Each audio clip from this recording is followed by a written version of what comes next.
Hello, listeners. Well, we are so excited to be here on site at Blue Ocean Group in Blaine, Washington. Beautiful innovation hub that is it's pretty new. We were on site at your facility a couple weeks ago. So we're so excited to interview Preet Bhullar, COO at Blue Ocean Group on site. So thanks so much for having us. Thank you. Thank you for having me here. And I am Preet Bhullar from Blue Ocean Group. I'm COO and co-founder.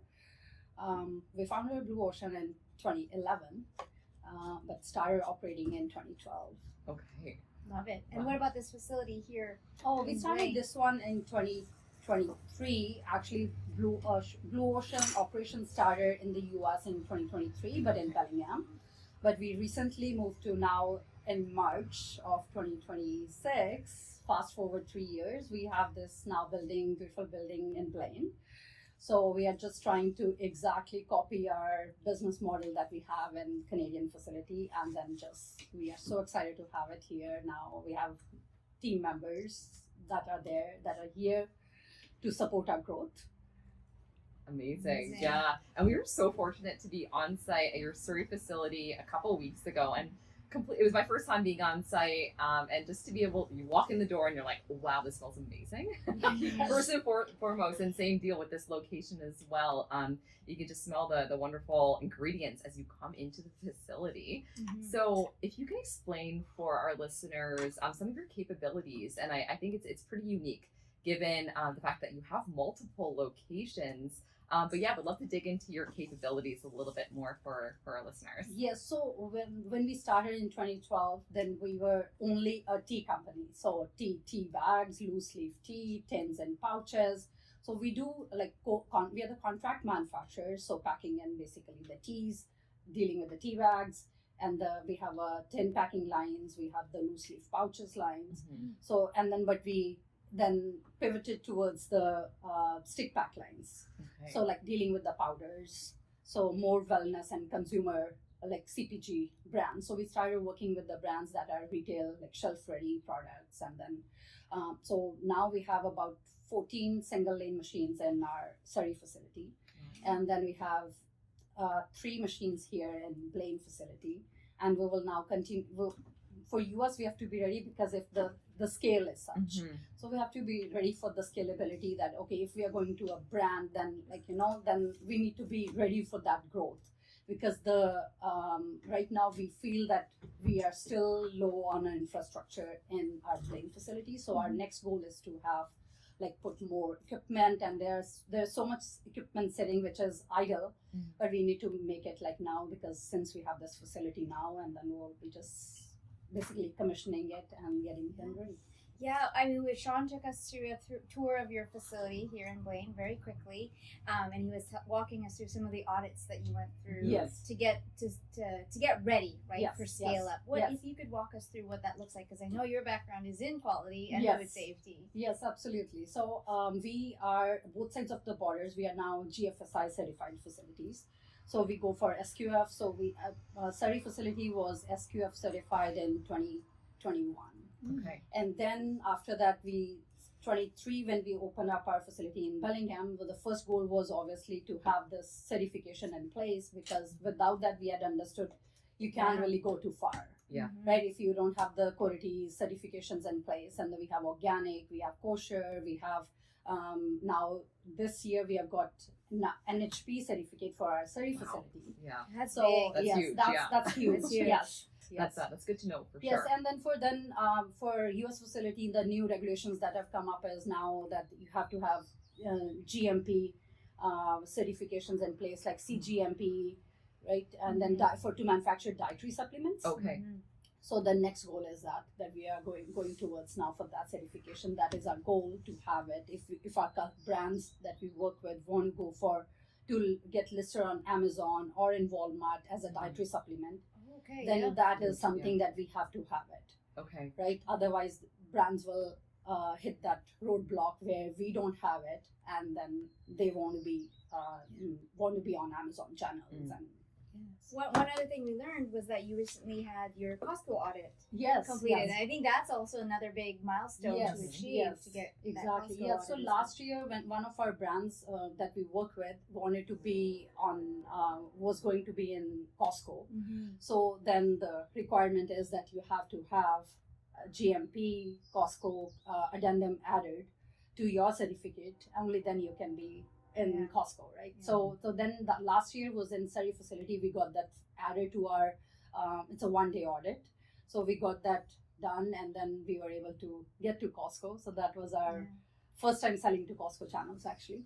So, but then now for Blaine facility, we were able to add this year. Now we are both sides of the borders. We are Costco GMP. That's huge. London, Like nice. I just think about, being a brand. If you're in Canada, you start out, for example, and you're like, wow, like there's significant opportunity expanding Yes. into another market, being the U.S. Yes. To be able to have that trust with the manufacturing partner on the other side of the border as Yes. well, and Yes. the fact that it's close is really positive. Yes, exactly. I mean, that's what we understood. That was the whole reason that like when we did expanded into the US, like we had like COVID happen.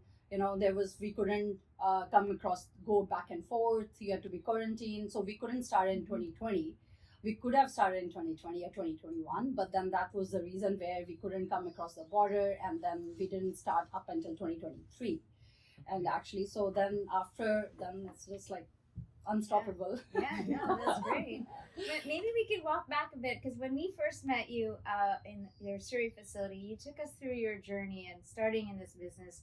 Maybe you could share with our listeners what that's like. What was that like, starting in the tea business and then moving to powders? And Yes, so it's when we founded in 2021. Blue Ocean Group was founded in 2011, and then we started operating in 2012. It was a much smaller leased facility and 2,000 square feet. Okay. And then 2000, then it was slowly business grew, and then we knew kind of, because I have a background in quality and microbiology, so I kind of knew like, okay, you can grow, but those days quality, the regulations and all the stuff was not so stringent, like it's not so strict, like CFI, you could operate from your garage, you could operate from your home kitchen.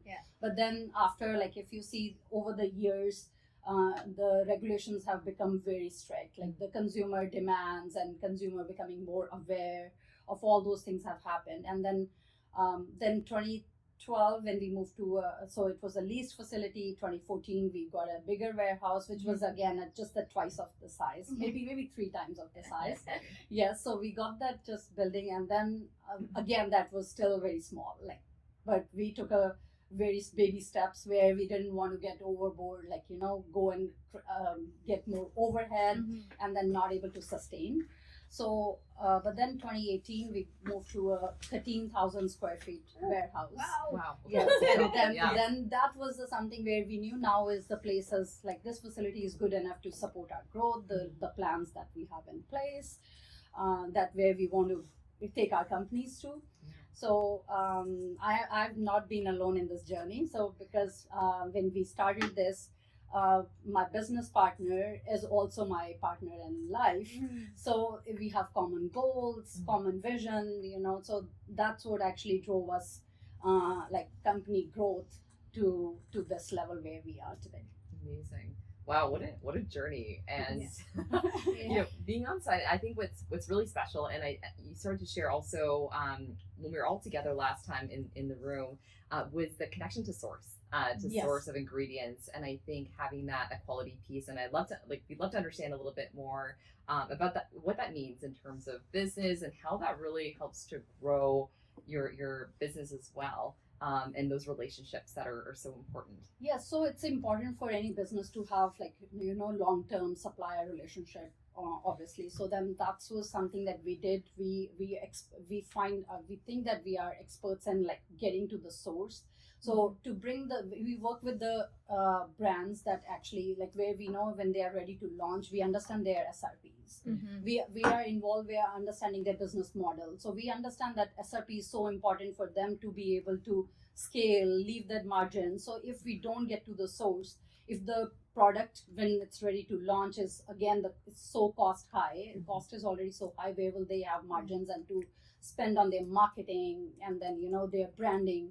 So for us, it's important that we get to the source, bring a product from origin, and where we have like we deal with the direct like manufacturers of the product, so where we can have the like no middle layers in between to keep the products at low cost and leave those margins for the brands to basically spend on their marketing budgets. Yeah, I mean that's super important as a contract manufacturer, Yes, right? yes. And even teaching brands that whole supply chain, I think a lot of new founders don't understand that Yes. you need to have your COGS really, really dialed in. Yes. Because this retail game, the margins are so slim. Yes. So the fact that you're able to source some of your suppliers directly instead of Yes. going to a distributor, I think is important. Yes. And I think it's what sets you apart as a value add as a contract Yes. manufacturer. Yes, absolutely. Yeah. Yes. Yeah, Oh my it's gosh, great. yeah. Oh my gosh. So lots of growth, lots of Yeah. exciting initiatives going on.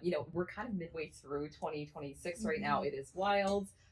What are some of the things that you're looking forward to as personally or as a business for the year? For the rest of the So year? for this year, again, as I said, like we already got our NHP certification. That was Huge. a huge thing. And for US facility, we already got Costco GMP addendum. That was the during a first Yeah, quarter it was big. of this year, we got that. That was so exciting. And the next goal is for going for CGMP for US facility again. And then that will be the thing. But then we are going to invest a lot in innovation, and then following the consumer trends, proteins, fibers, then with electrolytes. Yeah. So those are the consumer trends, and then these are the tea is there. Tea will Yeah. always be there. We can do that in our sleep. But then just staying upfront with what the regulatory requirements are when it comes to dietary supplements, NHPs, and the food. Yeah. So so we have to stay basically know what will be the new next regulatory changes coming, Yeah. right? We have to be always making sure that we are not missing out on something where we don't know. So what is required? So Yeah, I mean, being a manufacturer on both sides of the border, you really have to know the regulations with Canada, right, Yes. with the NHP, yes, and also what ingredients are permitted. yes, If you're even making supplemented foods, yes, what kind of those supplemented ingredients are permitted. Whereas when you come here to the US, yes, it's, I don't know, the regulations are very lax. You can Yes. see a lot more things on pack, but you have to know that as a Yes. contract manufacturer. yes, exactly. And to be able to Yeah. service some of those brands. Yes. What are you seeing trends that are different here in the US versus in Canada? Are you seeing differences in trends in terms of collagen or creatine in the Canadian consumer versus the American consumer? Or even hydration, Or even perhaps. I feel like hydration, yeah. hydration's a Yes. pretty thing. But yeah, curious. Yeah, so hydration we see is in Canada it's more about the natural ingredients. Mhm. Yes, the electrolytes from let's say coconut milk powder, Mhm. ACV, and then those other things. But in US, it's the market as they are already 5 years ahead of us of Canadian brands. So they have the electrolytes, liquid IV, and all the stuff. Look at the number of stick packs, the electrolytes that they sell. Oh right? yeah. So what we see is that those are the trends, and American consumers, they go with the protein is there from so Mhm. long, but Canadian brands are still innovating with the plant-based whey proteins, and then with the creatine. Mhm. Today was something that Vital Proteins has launched, creatine with collagen, I guess. Yeah. Yes. So something so what we see is the Canadian brands are innovating. Mhm. They are still a little bit behind, but then it's okay, it's catching up. Yeah. No, it's great. Yeah. It's great to see. Absolutely. And it's so great to get your perspective. And I'm just kind of thinking, if you were to look 5 years ahead of right now, where do you think where do you think that the trends are going to land in terms of, regardless for Canadian or US markets? Yeah. So in the next coming years, what I see is the consumers are very well aware through social media, and then they can connect with the brands directly. They can ask those questions. So it's already the change. The movement is already in where where consumers are looking for more natural ingredients without any additives, preservatives, right? So that's something that where they will be. They understand what is like basically the younger generation, and everybody is now started to understand what is it, the difference between the processed foods and the unprocessed foods. Yeah. Interesting. Perhaps walk us through what it would be like working with you as a contract manufacturer. Say a brand's interested, maybe walk us through some of that process steps. Does it start with a brief, and how does that work? So when brands come to us, they bring their ideas, like this is what they're looking for, and then we take on like asking them the questions: what will be the format? How do they? What are their growth plans? Like, and what's their market like? What are they going to be in? It's going to be CPG or e-commerce. That's important for us to understand there, where the scalability will be required, what kind of product, where they want to start from and where they want to get to. So we look at the brand owners, basically the parents, so to understand what their goals are. So once we believe in their vision, right? So it's not something that every brand coming our way queries we deal with. So we look at the thing, we look at their growth plans, and we get involved. We only work with the brands that we believe in. So once we understand their concept, then we take the product, basically give them. We do all the back end work and let them focus on marketing and branding, where they specialize in, and we take care of all that work behind the scenes, where they can be like consistency. They wouldn't need to worry about like, okay, today the product looked like something else and tomorrow it's something else, because we understand consumer will buy the package once, looking at the packaging. But at the end, it's the feel of the product. Like when they drink it, they'll come back for the product again and again. So that's our responsibility as a contract manufacturer to maintain the consistency and the quality. And then that's why we continuously invest in quality and our automation equipments. Yeah. I think what I loved is when we visited your facility, you're very strong in terms of sensory profile. I mean, we tasted the teas, and so that's also part of your product development or innovation work when you're working with brands, to make sure that the sensory is also fulfilled as well. Being tea manufacturers to begin with. Exactly. Yes, so that's what we do. So we maintain our quality. We don't change our suppliers just because we are getting somewhere cheaper, unless we always have two suppliers. Yes, one is a backup supplier, one is a primary supplier, so we don't want any of our brands to face any supply chain disruption. So, but at the same time, we maintain our quality. So customer will still get the same quality and same feel of the product what we delivered at the very first time. And then that's why we have a very long-term customers. We don't believe in transactions. It's not something that we sell today and then tomorrow you come or don't come. So we have like brands that we are working with from the time we started. And we work with the small startups, medium size and large size companies. It's good to see how we start with them and then where they go. And then it's just like walk to any retail or CPG store or something, wherever you see your product sitting there, you feel so proud, like, okay, this is the brand that we work with, this is our product. Like, it's not only the brand, we believe in those products. I love that. And you mentioned the values piece, the values alignment piece, it sounds so critical, especially when you see idea or, you meet the founders and then essentially the parents of these products. Yes, exactly. Right? And then that care that goes into the scale up side and seeing the brands grow, that's got to be pretty special, I think, on the manufacturing side, having those relationships piece. Because as we met a few times now, the relationships definitely sound to be really important as part of this whole scale up piece. So that just certainly comes through. I think is it time? Is it time? Okay, so what is it time for, Laura? What is the time for? Okay, So we always like to ask a question from a previous guest, and they usually pass it on, not knowing who the next guest Right. is. And actually, normally we provide the question in advance, so you have time to think But about we it. did not. But we did not. I'm so sorry. So we're going to take a moment. So our question from a previous guest is coming from Angela Santiago. She's the CEO of the Little Potato Company. So her question, not knowing who the next guest is, her question is, what are the 3 characteristics that make a great leader? I think person who is a good listener. We should be able to listen to a customer, to your team members, like, take their feedback, and then whatever customers are coming away, like understanding their growth plans, and we should be able to deliver what they are expecting, right? And then work with the team members. It's not only my way, and then we have to take their feedback, their inputs, and then I think the second one is the determination that we have to, the owners have to have it. It's something that, okay, it's not an easy ride. You have to be ready for the bumpy rides, and then like it's not always that the way you plan the things will go exactly the same way.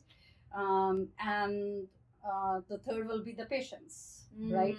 So it's not the thing is that you are expecting your growth, like 20% growth or 30% growth this year. If it doesn't happen, it's not something, but it will come. If you have the patience, I think you can get through. Oh, I love it. Yeah, words of wisdom Oh, here. yeah. Yeah. Thank you Thank so you. much. Thank you. But it is your turn It's your turn to ask a question. to the next Okay. To the guest, next not guest. knowing who they are. And they all facets of the industry. Yeah. So yes. So my question to the next guest will be, what do you think that there will be operational challenges that companies are going to face in the next 2 to 3 years, given the tensions that are there, including the tariffs, and there's so much going on in the whole world, like so what do you think? Yeah. Okay. Oh, and how best to be prepared for it Yes. too. Yeah. Yes. I feel like that's a great wow. question. And I Yeah. think so timely, once again, I think Yeah. in terms of that question, because there are so many things going on globally Yes. and locally. So thank you. Yeah, we'll Yeah, keep you posted thank on you. who Yeah, answers we'll let that you know. next Yes. that next question. Oh, Preet, it's been a chat.